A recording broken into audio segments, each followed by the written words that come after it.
The courtroom was silent, so silent you could hear the faint ticking of the clock on the wall. Until the judge's gavel slammed down like thunder. And in that single, earth-shattering moment, Jasmine's entire world crumbled. Cameras weren't allowed inside, but trust me, the whispers that leaked from that courtroom painted a picture more shocking than any Love and Hip Hop episode you've ever seen. Fans are calling it the most savage legal takedown in reality TV history. One witness even claimed they saw Jasmine's hands tremble as Kirk's lawyer pulled out a stack of evidence so thick it looked like it could crush a car. The tension, off the charts. The energy, electric. You could feel every glare, every smirk, every ounce of revenge that had been brewing for years, finally boiling over. Kirk didn't just win, he destroyed, and when that final ruling was read, the gasp from the crowd was so loud, people 3 blocks away swore they heard it. But what could possibly be in those secret documents that left Jasmine speechless and fans screaming game over? Stick around, because the twists in this story will have your jaw on the floor and your heart pounding like never before. The air outside the Fulton County Courthouse was thick with tension that morning. The kind of electric buzz you feel before a storm rips the sky apart. Fans, bloggers, and paparazzi swarmed the steps like bees to honey, their lenses ready to capture history in the making. Jasmine arrived first, stepping out of a sleek black SUV in a tailored white suit that screamed confidence. But her eyes told a different story.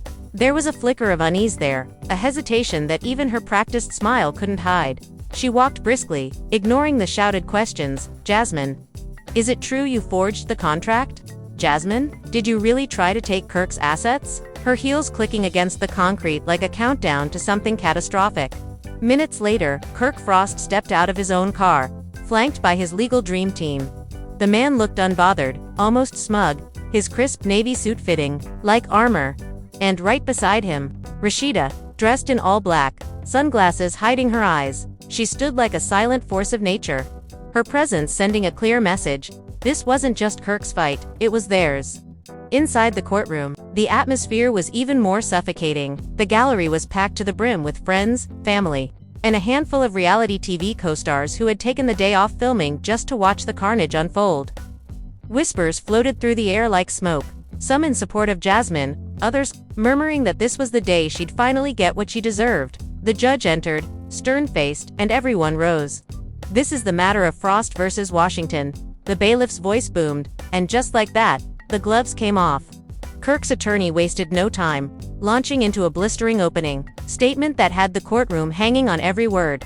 Ladies and gentlemen, he began, turning to the judge, what we have here is a calculated attempt to defraud my client. Miss Washington has engaged in a pattern of deceit, manipulation, and outright theft, all under the guise of a personal relationship. Jasmine's attorney tried to object, but the damage was already done. The words hung heavy in the air, and all eyes darted between the 2 former lovers, watching for any sign of reaction. Kirk sat tall, eyes locked on Jasmine, his jaw tight, his expression unreadable. Jasmine, for her part, kept her gaze on the table in front of her, though her knuckles had turned white from gripping her pen too tightly.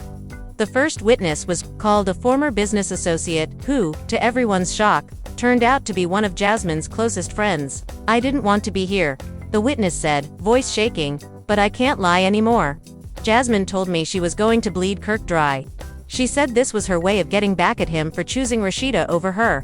The courtroom erupted. Gasps, whispers, a couple of muffled laughs. The judge had to bang his gavel 3 times to restore order.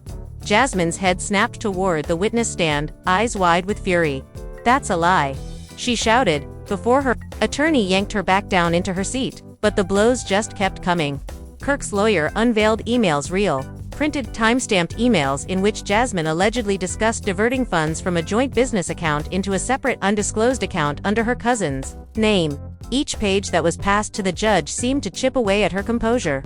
Your Honor, Kirk's attorney said, this is not a misunderstanding. This is a deliberate, premeditated act to steal from my client. Jasmine's attorney tried to spin it, painting her as a woman wronged, a single mother struggling to navigate the fallout of a failed relationship. Yes, mistakes were made, he conceded, but these were the actions of someone desperate, not deceitful. She was hurt, she was abandoned.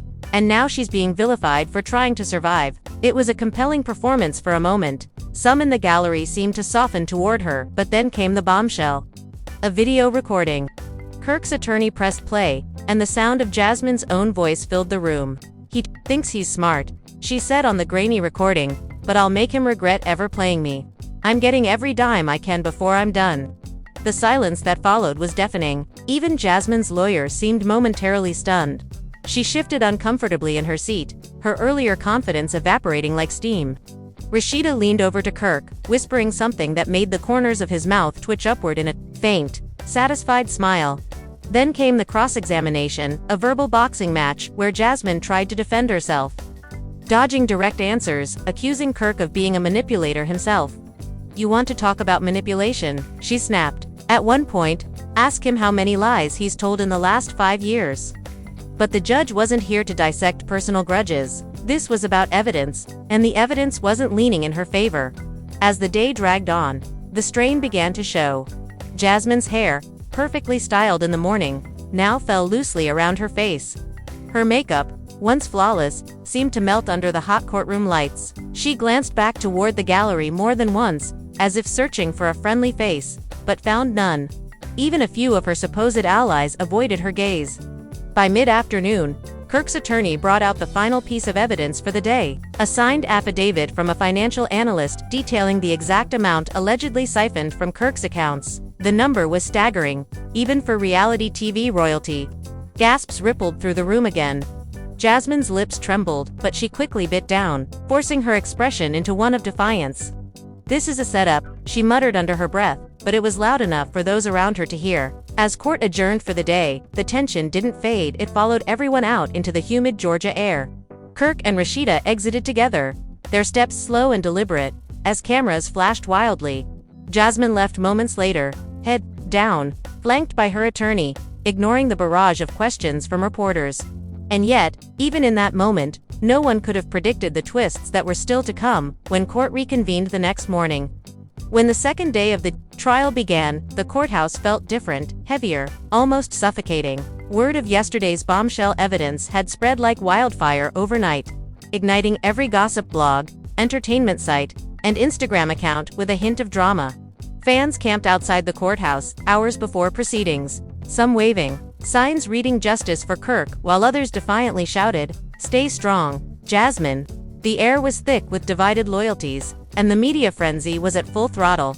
Inside, the courtroom brimmed with even more spectators than the day before, everyone desperate to witness what many were calling the reality TV trial of the decade. Jasmine walked in first, wearing a dark green dress that clung to her like armor. Her expression was stony, but the slight tremor in her hands betrayed her inner turmoil.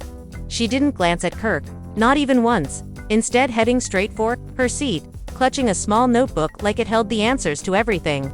Moments later, Kirk entered with Rashida once again at his side. This time, there was no mistaking the aura of quiet victory that surrounded him. Shoulders squared, chin lifted, a subtle confidence in every step. He nodded briefly to his attorney before taking his seat, his eyes locking on Jasmine for the first time in the morning, an unspoken challenge passing between them. The judge wasted no time, calling the court to order. "We will now proceed with additional evidence from the plaintiff," the bailiff announced, and immediately the tension in the room surged. Kirk's attorney approached the bench with a slim, silver laptop. "Your Honor, what you are about to see will make the defendant's intent clearer than ever before," he said, voice steady but dripping with implication. He turned the screen toward the court, pressing play on a video file. The footage was security camera footage from a small office time-stamped just weeks before Kirk filed the lawsuit. In it, Jasmine could be seen rifling through a desk drawer, pulling out folders, and snapping photos of documents with her phone. The clip ended abruptly, but the implication was clear. "Miss Washington," the attorney said, turning toward her, "would you care to explain why you were in Mr. Frost's private office, handling confidential documents, outside of business hours?" Jasmine straightened in her chair, her voice, calm but her eyes, betraying her irritation. "That's my office too," she retorted. "I had every right to be there. And those documents, they were mine." The lawyer smirked faintly. "Your name isn't on them. Mr. Frost is. Shall we have the forensic analyst testify about the fingerprints found on those files?" Gasps echoed through the gallery, and Jasmine's attorney shot up with an objection, claiming the evidence was circumstantial. The judge allowed the analyst to testify anyway. And soon the courtroom was hanging on every detail: the dates, the fingerprints, the metadata from Jasmine's phone. As the testimony unfolded, Jasmine's facade began to crack. She leaned back in her chair, crossing her arms tightly, her jaw clenching with each damaging revelation. Then came another witness, a mutual acquaintance of Kirk and Jasmine who claimed to have been approached by Jasmine with a very specific proposition. "She asked me," the witness said carefully, "if I knew how to set up a business overseas so money could be transferred without a paper trail." The courtroom erupted again, the judge's gavel pounding like a drum to quiet the chaos. Jasmine's lawyer tore into the witness during cross-examination, painting them as unreliable and motivated by loyalty to Kirk. But the damage had been done. Even those who had walked into the room that morning on Jasmine's side were now shifting uncomfortably, their doubt growing with every word. By midday, the tension had turned almost unbearable. During a recess, Jasmine slipped out into the hallway, cornered instantly by a swarm of reporters. "This is a witch hunt," she declared, her voice sharp. "Kirk's just mad because he couldn't control me. This isn't about money, it's about revenge." Her words spread across social media within minutes, hashtags exploding as fans debated who was telling the truth.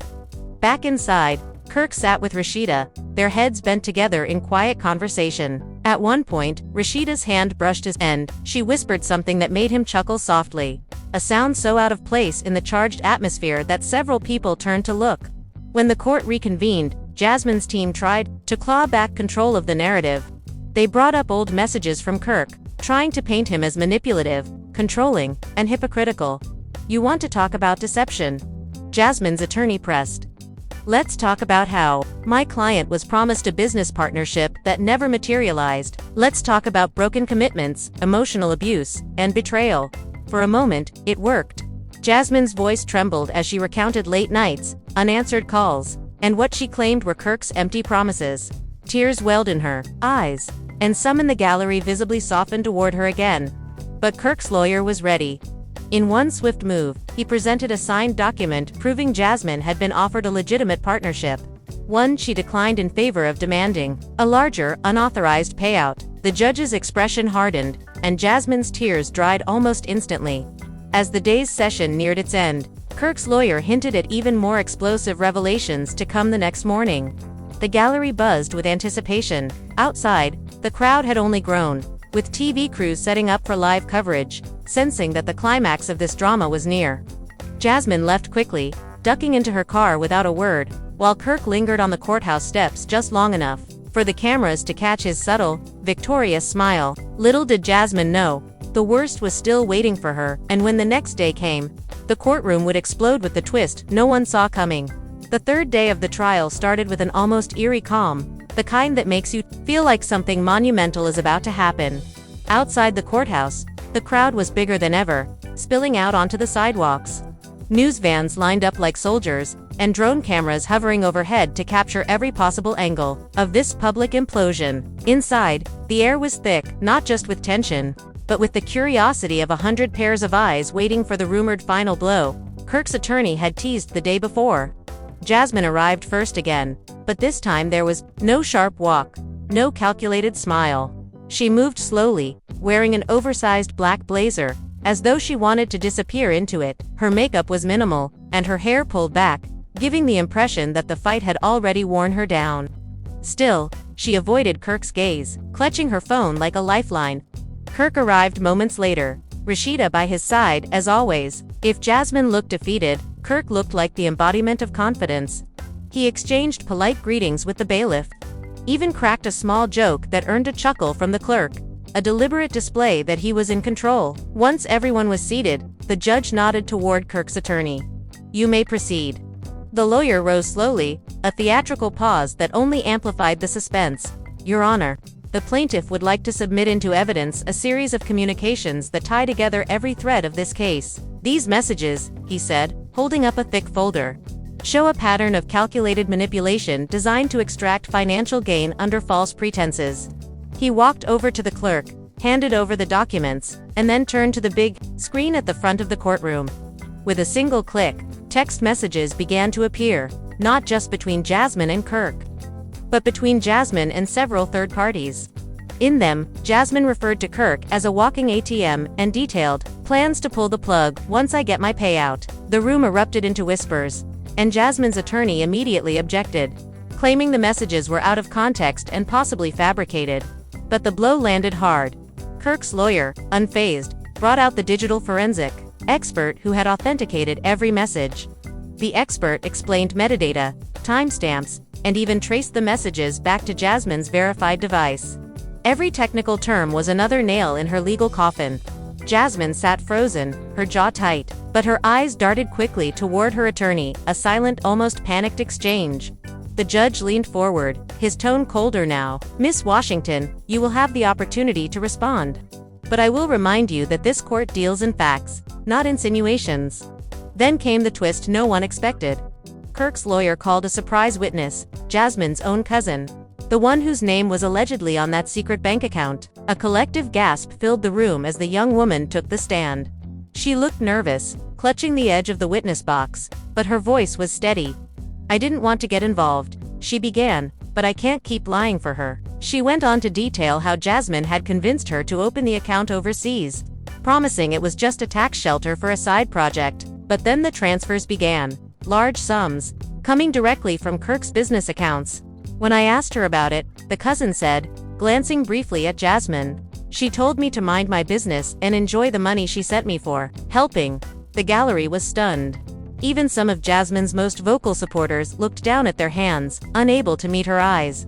Jasmine, for her part, shook her head violently, whispering she's lying under her breath. But her cousin's testimony was calm, detailed, and backed by bank records that Kirk's team quickly entered into evidence. At that point, Jasmine's attorney tried to pivot, claiming this was a civil matter being blown into a personal vendetta. "We are here because of a failed relationship," he argued, "not because my client is a criminal mastermind." But the judge didn't look convinced. As if to seal the day's damage, Kirk's lawyer played one last audio clip, this time from a voice note Jasmine had sent a friend. Her voice was unmistakable, low and dripping with disdain. "Once this is over, I'm walking away with enough to start fresh somewhere far away. Kirk won't even see it coming." The courtroom was so quiet you could hear the faint hum of the overhead lights. Jasmine's eyes flashed, but she stayed silent, as if speaking would only make things worse. The judge announced a recess, and as people filed out, the press swarmed the hallway.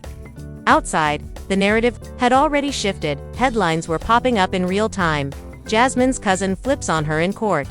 Leaked messages show Jasmine's alleged master plan. Kirk emerged from the courtroom with the same calm demeanor, Rashida's hand on his arm, while Jasmine slipped out a side door, shielded by her lawyer. But the truth was unavoidable now. When court resumed the next morning, the only thing left to determine would be just how much Jasmine was about to lose. The final day of the trial felt less like a legal proceeding and more like the season finale of a hit reality TV show, except this time, there were no scripted lines, no retakes, and no safety net for Jasmine. By sunrise, a crowd had already gathered outside the courthouse, spilling into the street, chanting and waving homemade signs.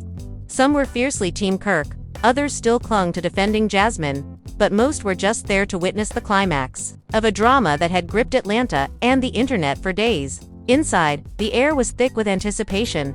The seats were filled with a mix of press, reality TV personalities, and friends turned frenemies from the Frost's inner circle. Even security seemed more alert, as if they expected today's verdict to unleash chaos. Jasmine entered first, but she was barely recognizable from the woman who had arrived on day one. The sharp wardrobe choices and confident strides were gone. Today she wore a simple gray dress, her hair pulled back in a low bun, no jewelry except for a pair of small earrings. She looked pale, exhausted, like someone who hadn't slept in days. But still, there was a spark of defiance in her eyes, a silent dare to anyone who thought she'd roll over and accept defeat. Kirk and Rashida followed shortly after, both dressed sharply in coordinated black outfits, a silent power move. Rashida's face was unreadable, but there was something in her posture that screamed satisfaction. Kirk, for his part, looked relaxed, almost serene, as though the outcome was already set in stone. The judge called the court to order, and Kirk's attorney wasted no time in delivering his closing arguments. His voice was steady, deliberate, and every sentence landed like a hammer. Your Honor, over the past 3 days we have presented overwhelming evidence, digital messages, financial records, sworn testimony, all pointing to one undeniable truth. Miss Washington knowingly and repeatedly engaged in deception for personal gain. This was not a misunderstanding. This was not an accident. This was a calculated scheme. He paused, letting the words sink in before continuing. And while the emotional history between my client and the defendant may color the narrative, it does not change the facts. This court has the power to right this wrong, to protect my client's livelihood, and to ensure that such acts are not rewarded. When it was Jasmine's attorney's turn, he tried to fight back with passion, appealing to the court's sympathy. My client is not the villain she's been painted to be. She is a woman who loved, who trusted, and who made mistakes in the heat of heartbreak. This case is not about financial devastation, it's about humiliation. Mr. Frost wants to see her broken, not just beaten in court. Jasmine nodded along, tears gathering in her eyes. But the emotional weight in the room had shifted.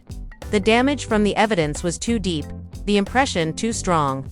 Then the judge cleared his throat, signaling the moment everyone had been waiting for. After reviewing all evidence presented and testimony heard, this court finds in favor of the plaintiff, Mr. Kirk Frost. The words hit like a gunshot. Gasps and murmurs swept through the gallery. Rashida's hand shot up to cover her mouth, not in surprise, but in restrained triumph, and Kirk let out a breath he seemed to have been holding for years. The judge continued, Miss Washington is ordered to repay the sum of $327,000 to Mr. Frost, in addition to covering his legal fees. Jasmine's head dropped, her shoulders curling inward as though the weight of the number physically crushed her. But it wasn't over. Furthermore, the judge added, the defendant is prohibited from making any public statements defaming the plaintiff or discussing the confidential matters of their former business arrangements. Violation of this order will result in further legal action. The reaction outside the courthouse was instant chaos.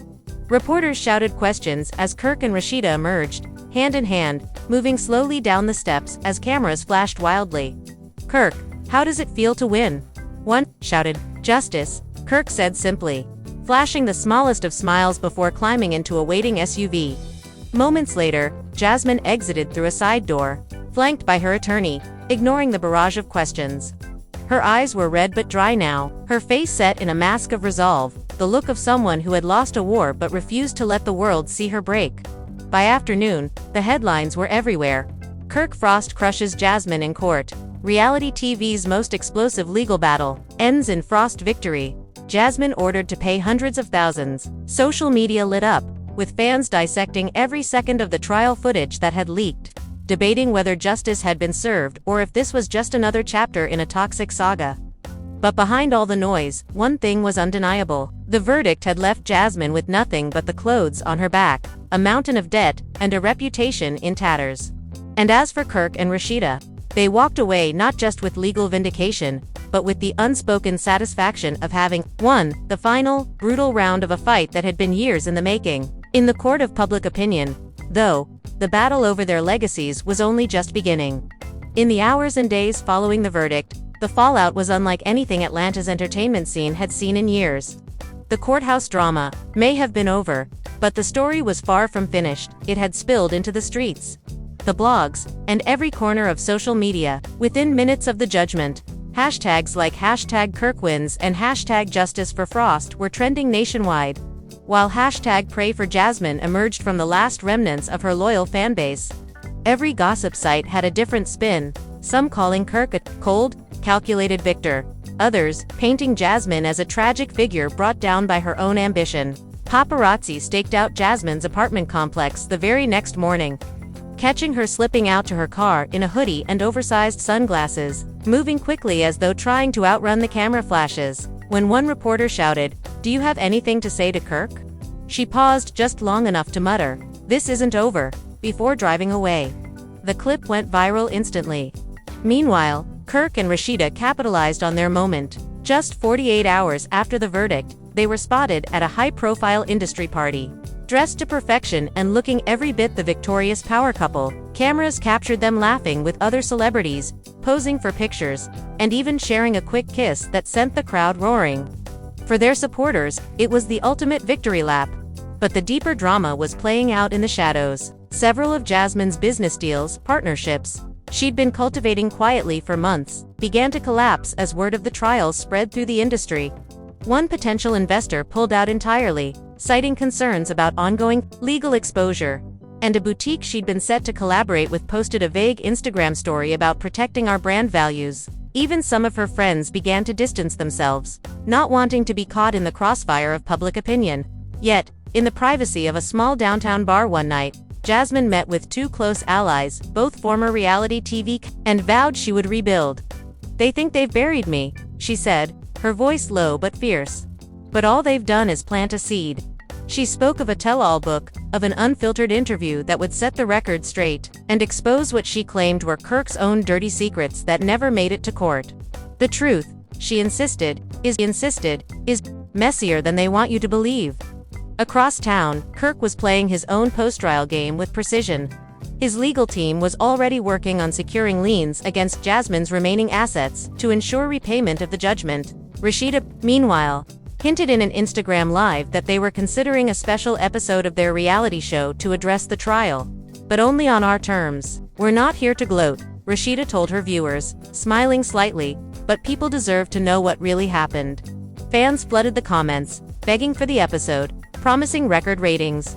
Behind the scenes, producers were reportedly salivating at the idea. Then came the shocker. An anonymous source leaked what they claimed was a series of private voice memos from Jasmine to a well-known blogger.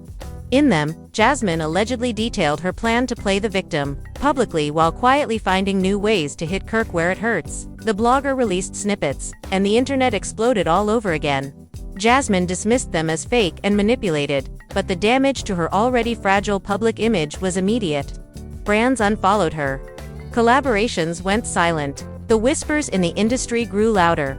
Whispers that maybe, just maybe, she'd never fully recover. Still, for every door that closed, Jasmine seemed to force another one open.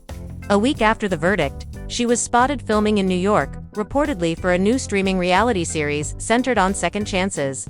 If it's true, it could be her path to redemption, or a public implosion waiting to happen. As for Kirk and Rashida, they remained firmly in the public eye, carefully curating their image as a couple who had weathered betrayal and come out stronger. They attended charity galas, posted polished family photos, and used the trial's end as proof of their resilience. But among their inner circle, rumors persisted that Kirk wasn't done, that there was still one more legal move in his back pocket, something that could end any future attempts by Jasmine to claw her way back. Whether he'd use it was the lingering question. And that's the thing, even with the verdict delivered and the court case closed, the story felt unfinished. Because in the world of reality TV and celebrity drama, endings are rarely permanent. All it takes is one leaked text, one viral video, one ill-timed public appearance, and the whole thing could explode again. For now, Kirk held the crown. Jasmine had lost everything. But in this game, power never stays in one person's hands. For long months had passed since the gavel fell, but the aftershocks of Kirk Frost vs. Jasmine Washington still rippled through Atlanta's entertainment scene like tremors from an earthquake that just wouldn't end. On the surface, Kirk and Rashida's lives seemed picture perfect. The couple posted sleek vacation photos from Turks and Caicos, attended red carpet premieres, and even hinted at a new business venture together. To fans, they looked untouchable. But behind closed doors, whispers suggested the victory had come with its own set of complications. Industry insiders claimed Kirk had grown more guarded, more calculating, always one step ahead in case Jasmine made her next move. And Jasmine, she had disappeared from the Atlanta scene entirely. No club appearances. No public events. Even her once buzzing Instagram had gone dark until one night, out of nowhere, she posted a cryptic black and white photo of herself with the caption, "You can't keep me down forever." Within hours, blogs were ablaze with theories. Was she teasing a comeback? Planning a revenge tell-all? Or was this just an empty bluff meant to stir the pot? The truth was far messier than anyone guessed. While the public assumed she was hiding away in shame, Jasmine had been quietly meeting with a controversial Hollywood producer known for turning scandal into ratings gold. Rumors swirled that they were developing a docuseries, one that wouldn't just focus on Jasmine's life post-trial, but that promised to reveal never-before-heard details about her time with Kirk. if the whispers were true, it wouldn't just reignite the feud, it could torch every bridge between them for good. Kirk caught wind of this almost immediately. A trusted friend in LA called him late one night. "Bro, I think she's about to pull something big. Bigger than the trial. She's talking to people." Kirk didn't panic, but his expression turned cold, his jaw tightening as he listened. "She wants a war," he muttered. "Fine, let's make sure she's got nothing to fight with." From that moment, Kirk's legal team went into overdrive, scouring through every clause of the court order to find a way to shut down whatever Jasmine was plotting before it could see the light of day. He knew that once her story was out there, true or not, public opinion could shift in ways he couldn't control. Meanwhile, Jasmine was building her narrative carefully. She reached out to old friends, former castmates, even ex-associates of Kirk's, offering them incentives to speak on camera. Some refused, unwilling to cross Kirk after his legal win. Others, however, were eager to finally air their grievances. "You have no idea what really went down," one former friend said in a leaked production clip. "People only know the half of it." The leak, though small, sent Kirk's camp into full alert. Rashida was livid when she saw it. "She's not just coming for you, she's coming for us," she told Kirk during a tense conversation in their kitchen. "She's going to drag my name into this mess, too." Kirk stayed calm, sipping his coffee. "Then we don't just defend. We attack." And attack they did. Over the next 2 weeks, a series of unflattering stories about Jasmine began popping up on gossip blogs. Anonymous sources claimed she owed money to multiple ex-business partners, that she'd been evicted from her apartment in New York, that she'd been seen in screaming matches with the very producer she was supposedly working with. Jasmine called the reports fabricated lies, but the damage was already spreading. What made things worse for her was a sudden, unexpected betrayal. One of her closest allies, the same person who'd been helping her arrange interviews for the docuseries, turned over hours of recorded conversations to Kirk's attorneys. In them, Jasmine allegedly admitted she was willing to embellish certain details of her story if it meant making Kirk squirm. That was all Kirk needed. His lawyers fired off a cease and desist letter, so aggressive that even the brazen Hollywood producer paused production. Jasmine, though furious, knew she was cornered.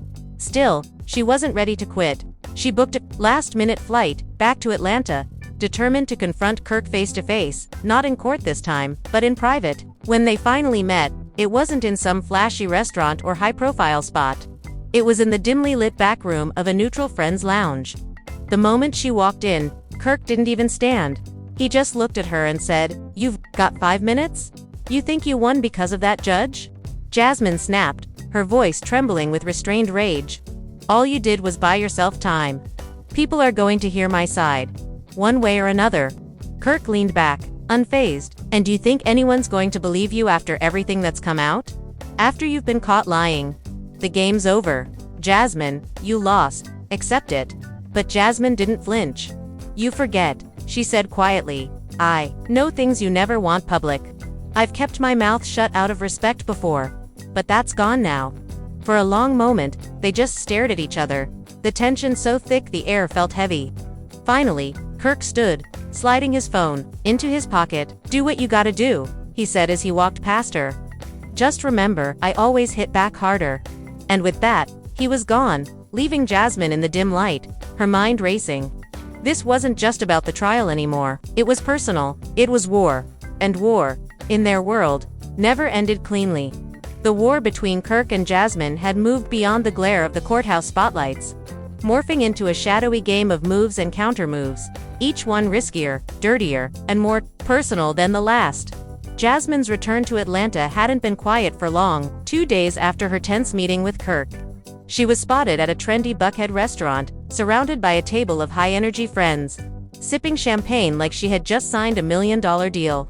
Bloggers swarmed the photos, speculating that she was sending a clear message: "I'm still here. I'm not going anywhere." But behind that carefully staged confidence, Jasmine's situation was more fragile than ever. Her finances were dwindling, her reputation was battered, and her alliances were thinner than she wanted anyone to know. Meanwhile, Kirk wasn't celebrating his court win anymore. He was strategizing. The leaked voice memos, the almost launched docuseries, and Jasmine's brazen threats had convinced him that this chapter wouldn't close until one of them was completely out of the picture. He began meeting privately with some of the city's most influential media consultants. people whose job it was to shape narratives and control public perception. The plan was simple: keep Jasmine on the defensive, force her to react instead of act, and let the public lose interest in her entirely. But Jasmine wasn't sitting idle either. One evening, she showed up uninvited at a VIP after-party for a local music awards show, an event Kirk and Rashida were also attending. The atmosphere shifted instantly. Guests whispered as the two locked eyes across the room. Rashida's smile faltered for just a second before she turned to whisper something in Kirk's ear. Jasmine didn't approach them right away. She worked the room, greeting producers, shaking hands with artists, laughing loudly in a way, shaking his head. "You're still playing checkers while I'm playing chess." The standoff was short-lived, but it was enough to reignite the gossip mill. The next morning, grainy videos of the encounter hit Instagram, with captions like, "She's fearless," and "Kirk and Rashida look pressed." Public opinion began to fracture again. For every fan praising Kirk's legal win, another was applauding Jasmine for refusing to back down. Then came the twist nobody saw coming. An anonymous tip landed in the inbox of one of Atlanta's most notorious gossip bloggers, not about Jasmine, but about Kirk. The tip claimed Kirk had been involved in a shady business deal years earlier that, if exposed, could be damaging, both legally and publicly. The blogger, always eager for clicks, teased the story without dropping details, posting, "Got something huge on a certain reality TV husband. Y'all not ready?" The timing was suspicious, and everyone assumed Jasmine was behind it. She denied it outright in a rare phone interview with a tabloid, saying, "I don't have to make things up about Kirk. His skeletons rattle loud enough on their own." But Kirk wasn't taking chances. His legal team moved swiftly to identify the source and shut the story down before it gained traction. The attempt worked. The blogger deleted the post after receiving a stern legal threat, but not before screenshots had spread across Twitter and Facebook. Now, even without evidence, people were buzzing about what Kirk might be hiding. Privately, Rashida confronted Kirk about the rumor. "Is there any truth to it?" she demanded one night. Kirk sighed, rubbing his temples. "Babe, people will say anything when they're desperate. You know that." But the way he avoided her gaze told a different story. Jasmine, sensing weakness, leaned in harder. She began dropping cryptic posts on social media, photos of chess pieces, captions about patience and the right move at the right time. Each one fueled speculation. Each one chipped away at the image Kirk had worked so hard to control. Finally, she landed her boldest strike yet, a teaser clip from an upcoming podcast appearance. In it, she looked directly into the camera and said, "Let's just say, the truth about Kirk Frost isn't what you've been told, and I'm ready to talk." The clip went viral in hours. Kirk's phone lit up with calls from producers, friends, and even business partners asking what she meant. Rashida's patience wore thin. "We should have buried her when we had the chance," she told Kirk, her tone icy. The battle lines were redrawn, sharper and deeper than ever before. And this time, both sides were ready to play for keeps.